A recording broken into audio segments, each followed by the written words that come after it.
So we're going to get right to it. So welcome tonight again to our Tuesday Nighters.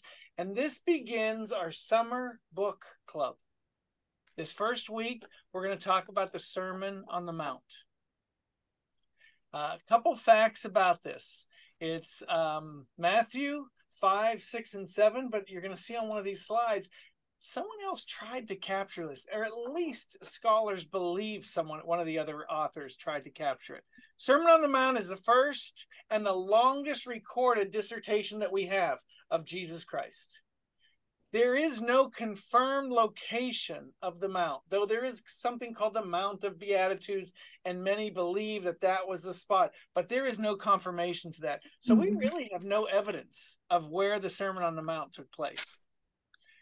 Most important, and maybe this is the reason we don't have confirmation where it took place, this was never supposed to be an event, quote unquote, an event. Jesus was simply planning to address his core disciples, and word got out and others began to gather. Now that may sound like, well, how could that happen? This is one of the explanations. There are many who don't believe that he only spoke for an hour or so. Many believe that this may have spanned days, that this was a teaching moment on a hillside where he spoke at length, and this is Matthew's capture of what he heard. But by no means did he capture everything, which leads all of us to probably think, oh, if only we could have everything he said in that moment. But we do have these 3 chapters, and we're going to celebrate those. Okay, it's important to understand his purpose was not to provide a list of religious rules to live by, but instead what he was trying to teach his disciples, and as it turned out, thousands on this hillside, he was trying to invite them to live more spiritually. Maybe we can understand it this way: how to follow me through a spiritual mindset is really, I think, the way he was trying to approach this.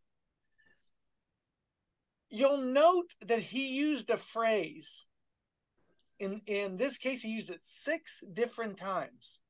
As he would talk about the laws that they were raised on, the traditions of the law of Moses, the traditions of the law that they lived by, he introduced his amendment, or addendum, maybe is a better way to say that, with this phrase, "But I say unto you."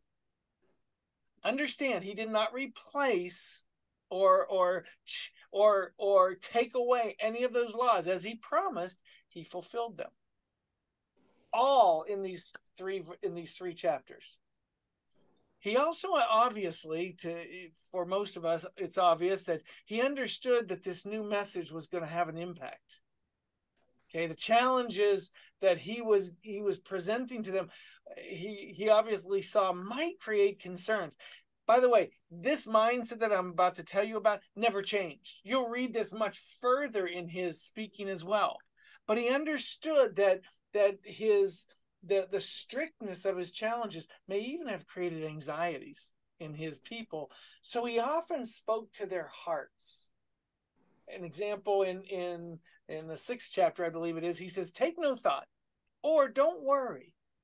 So he was constantly calming and offering solace to them as he delivered these firm statements.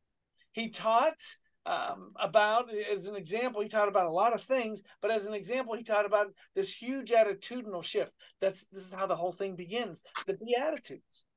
He taught them how to pray.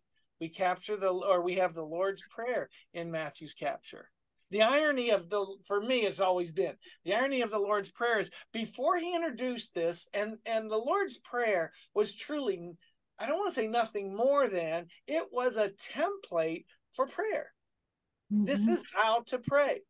Okay. Yet, in spite of what he says, this prayer that he offers is one of the most repeated prayers in existence today.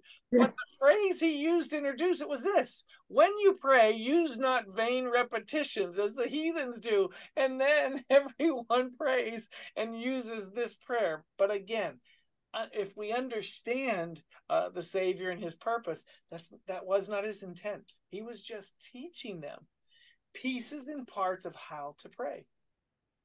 He empowered his followers, okay, calling them the salt of the earth, light of the world, light your candle under a bushel, things like that. He was giving them an empowerment to go forward and be leaders and examples to others. He dared them to live a higher spiritual life, saying, "Be ye perfect."